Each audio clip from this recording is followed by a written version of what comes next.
예수님의 인성과 신성을 이렇게 가감없이 참 소개하고 있는 모습을 보게 됩니다.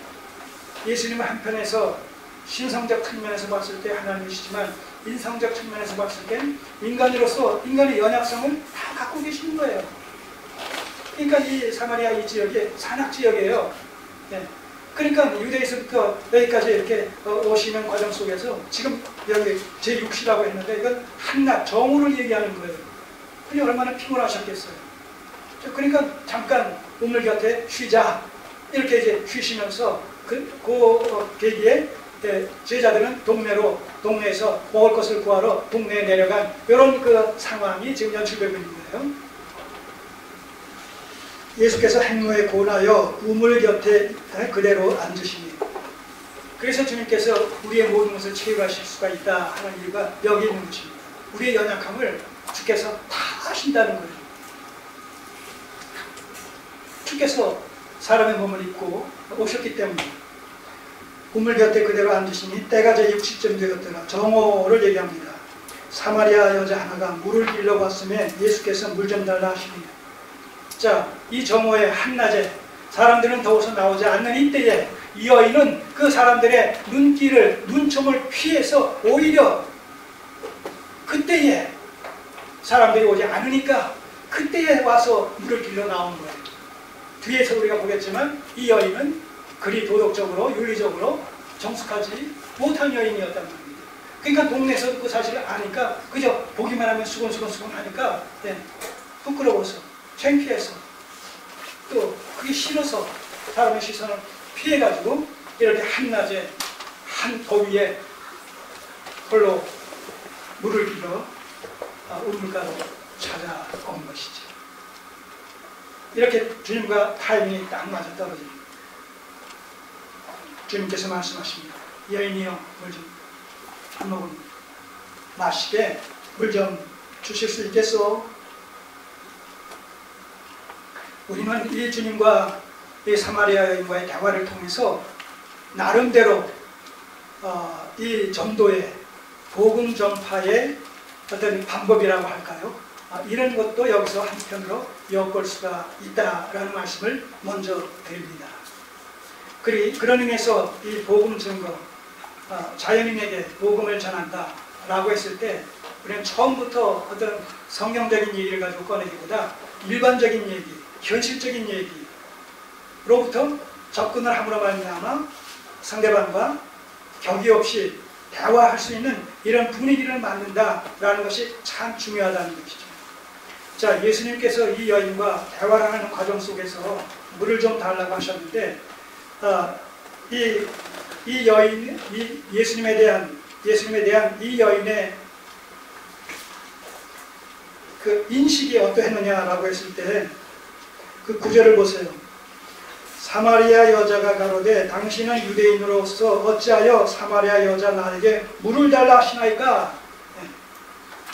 서로 상종치 않는 이런 관계이기 때문에 아까 말씀드린 대로 미리 말씀드린 대로 벌써 예수님의 외모를 딱 봤을 때 유대인이다 이런 옷차림이나 이런 것을 통해서 알 수가 있을 것 아니겠습니까? 당연히 목말라 물을 달라 했을 때 상종조차 않는 이런 상황 속에서 왜 나에게 사마리아 여인에게 물을 달라고 하십니까? 이렇게 반문을 하는 것이죠. 이 자체가 뭐예요? 벌써 이 대화의 분위기가 마련되어지는 것이죠. 마련되어지는 것이죠.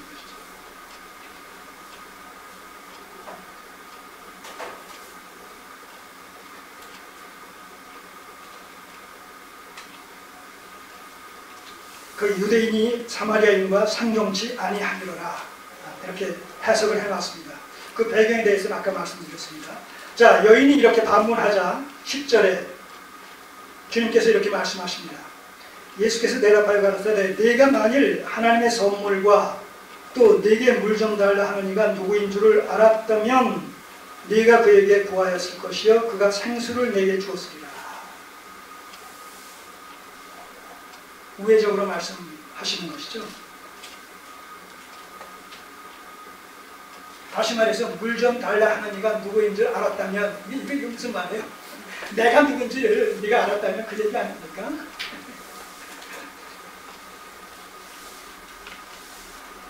여기 하나님의 선물은 뭐예요? 그 문맥 속에서 네가 하나님의 선물과 또 내게 물 좀 달라 하는 이가 누구인 줄 알았다면 네가 그에게 구하였을 것이요 그가 생수를 내게 주었으리라. 이 하나님의 선물은 뭐예요? 생수란 말이에요. 네가 생수가 무엇인지를 알고 또 그걸 주시겠다고 말씀하신 그분이 누군 줄 내가 누구인 줄 알았다면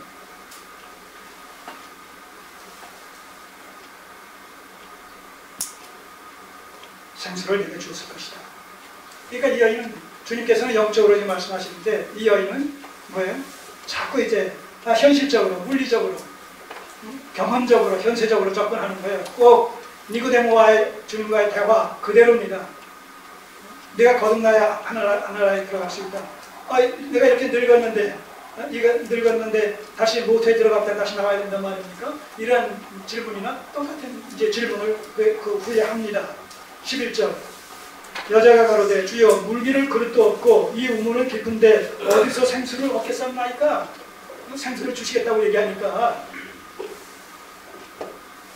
어디서 지금 그 생수를 퍼올려서 마시겠느냐 하는 얘기예요. 우물도 없고 그릇도 없는데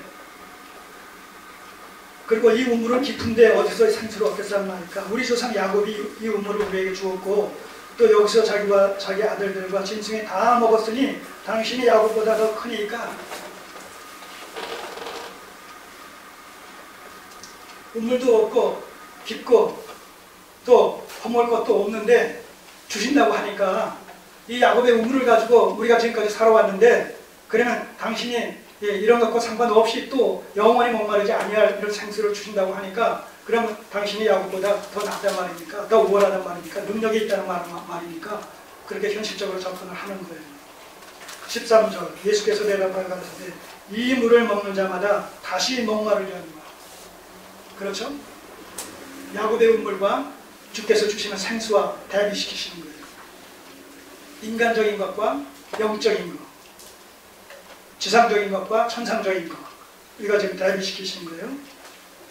이 물을 먹는 자마다 다시 목마르려니와 내가 주는 물을 먹는 자는 영원히 목마르지 아니하리니 나의 주는 물은 그 속에서 영생하도록 솟아나는 샘물이 되리라. 주께서 주시는 생수는 영생수란 영원히 목마르지 않습니다. 자, 여기 손을 놓으시고 여기서 얘기하고 있는 이 생수의 의미가 뭐냐라고 했을 때 사도 요한은 7장에서 그 생수의 정체를 이렇게 해석합니다. 38절 7장 38절 38절 나를 믿는 자는 성경의 이름같이 그 배에서 생수의 강이 흘러나리라. 자, 그러니까 그 생수를 얻는 방법이 뭐예요? 예수님을 믿는 거예요. 흘러나리라 하시니 이는 그를 믿는 자의 받을 성령을 가리켜 말씀하신 것이다. 자, 그러니까 뭐예요? 생수를 주시겠다고 했을 때 영원히 목마르지 아니할 그 생수의 정체는 바로 성령으로 말미암아 예수 그리스도를 믿음으로 주어지는 뭐예요? 영생. 주께서 이 사도 요한이 요한복음을 기록한 목적이 어디 있다고 그랬어요? 20장 그 19절의 말씀인가요?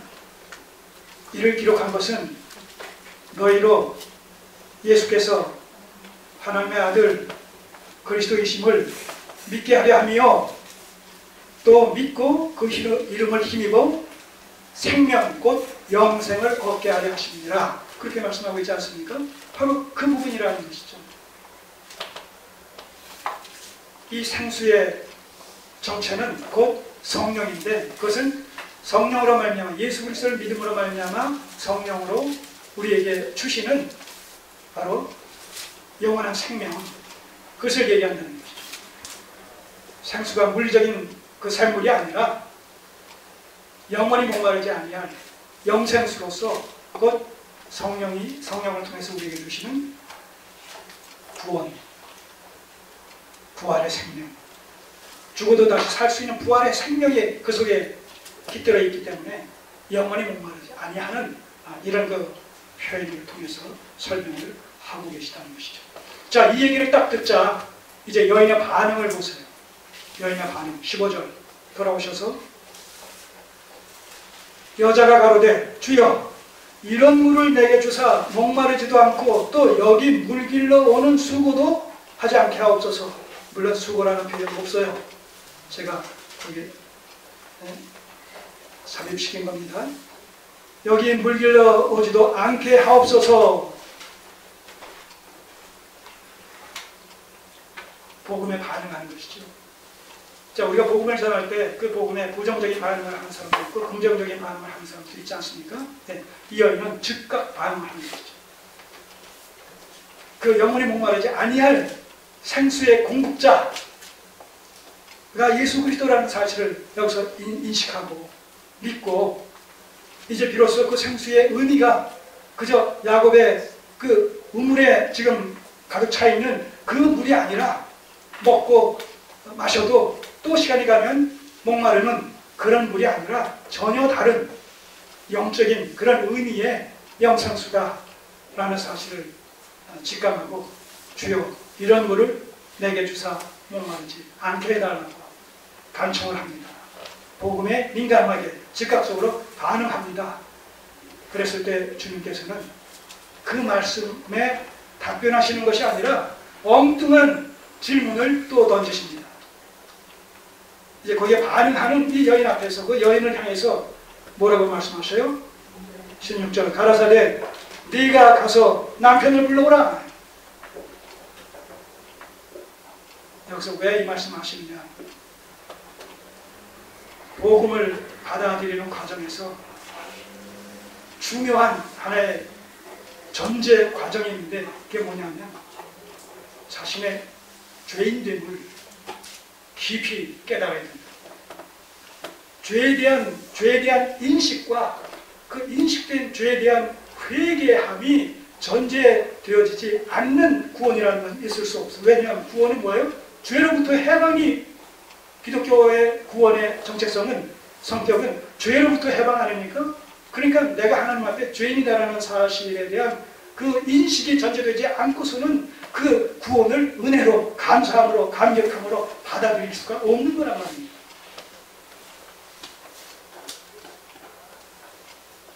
배고프지 않은 자에게 진수성찬을 차려줘도 그게 맛있다거나 감사하다거나 그럴 성질 것이 아니라는 것이죠. 그럼 배고픈 자에게는 보리밥 한 그릇 된장찌개 하나라 할지라도 이건 꿀맛이란 말입니다. 하나님 앞에 내가 어떤 자로 서 있는가? 하나님 앞에 내가 어떤 자인가? 의인인가 죄인인가? 주님은 뭐라고 말씀하셨어요? 주께서 오신 이유는 뭐예요? 의인을 부르러 온 것이 아니라 죄인을 부르러 오셨다는 거예요. 하나님 앞에 죄인이라는 사실이 전제되지 않는 사람은 결코 하나님을 만날 수가 없어요. 그리스도를 영접할 수가 없는 거예요. 바로 이 부분을 깨닫게 해주시기 위해서 영생하는 샘물을 나에게 주셔서 여기 오는 수고하지 않도록 영원히 목마르지 않도록 그걸 제게 주옵소서. 그럴 때 오늘 알겠다. 그런데 네가 죄인이라는 사실을 먼저 깨닫고 하나님 앞에 회개함이 전제되어져야 된다. 이 말씀하시는 것이죠. 그래서 네 남편을 불러 이미 다 아시면서 그 신성에 의해서 하나님으로서의 신성의 근거에서 그 여인의 과거지사를 다 지금 알고 계시는 주님께서 내 남편 데려오라 이렇게 말씀하십니다. 그러니까 이 여인이 깜짝 놀라서 내 남편 없어요. 그러니까 네 말이 맞다. 내게 5명의 남편이 있었고 지금 사는 남편도 그러니까 남편이 아니지. 여기서